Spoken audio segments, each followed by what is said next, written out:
Welcome to The Practical Edge.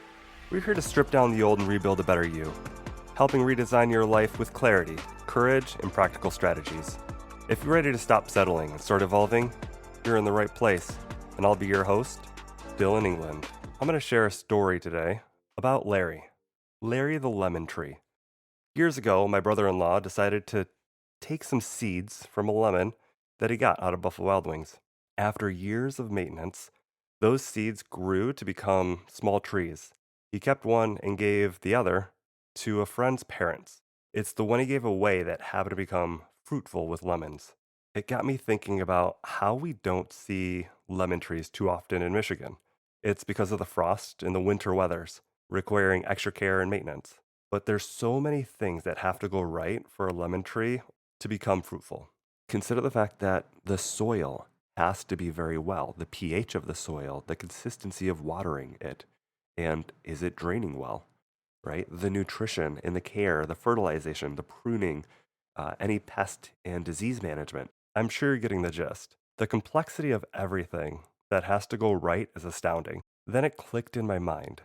Being reflective on all the things that have to go right for us in life to get us where we are today. The statistics of being born in a first world country, having physical and cognitive health, and having the privilege of choice. Being grateful for the fact that we get to choose how we spend our day. The fact that we can travel across the country or the world on an airplane and get wherever we want to be in a single day. We have designed a world of convenience where instead of stairs, we have escalators and elevators. Instead of walking or riding horseback, we have cars and the infrastructure to drive where we choose.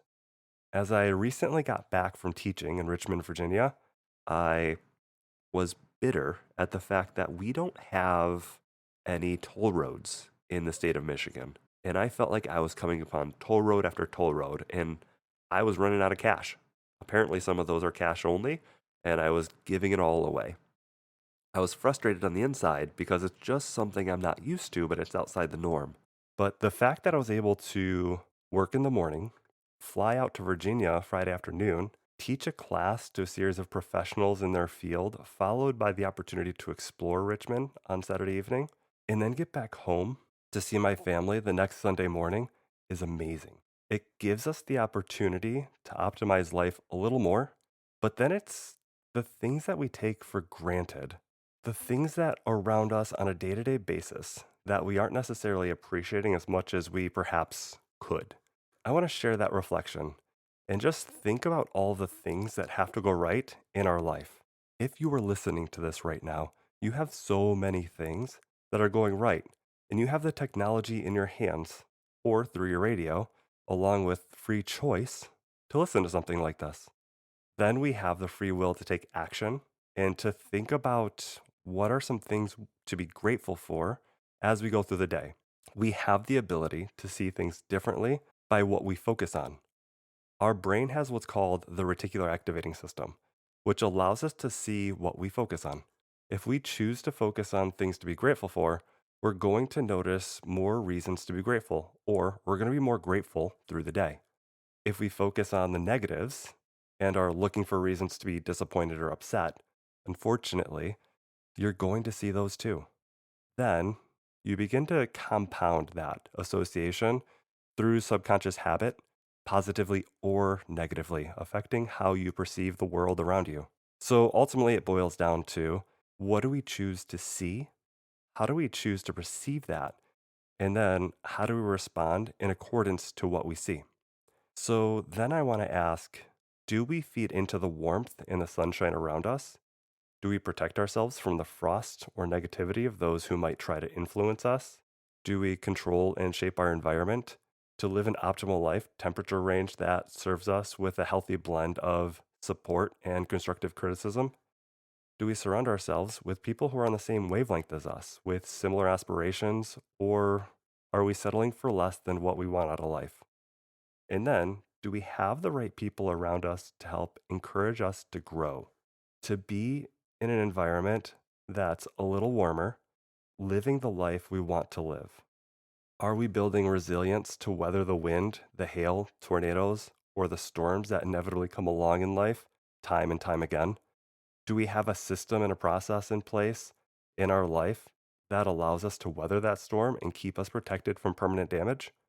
Then, once the storm clears up, are we fertilizing our soil and watering ourselves with healthy thoughts, habits, and routines to enjoy the fruitfulness of life, having gratitude and focusing on the positives in life that we have, or are we bitter and focusing on the negative aspects in our life?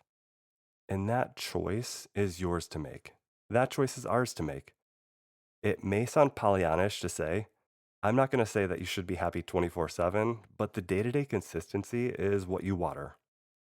So if we're watering our lemon tree, but we're also watering a poisonous nightshade, both are going to grow.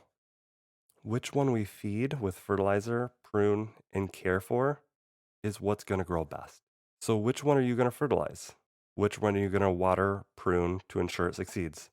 Do we protect the nightshade from harsh weather, pests, and diseases? In other words, making excuses for why we cannot or have not, justifying why we should be angry or why our lives are not where we want them to be due to some victimization. Those excuses will never serve us, and they'll only sound great to the person that's making them up. When we do this, we're watering our nightshades, not our fruit. It's difficult to face the harsh reality that we have choices and our lives are a reflection of a series of those choices that we've made through life. But that's what's going to dictate how we see the world around us. Regardless of what we choose to accept, the world will continue to change. It's whether or not we make the choice to change positively or negatively based on the mindset we choose and what we choose to see each and every single day. I appreciate all of you who took the time to listen to this, and I hope that you take away something from this and have a better day, a happier day because of it. And remember, your next level doesn't come from wishing, it comes from daily consistent action. Lean into discomfort and stay relentless. Average is optional, growth is a choice, and the practical edge is where you sharpen that choice. Until next time, stay focused, stay driven, and keep leveling up.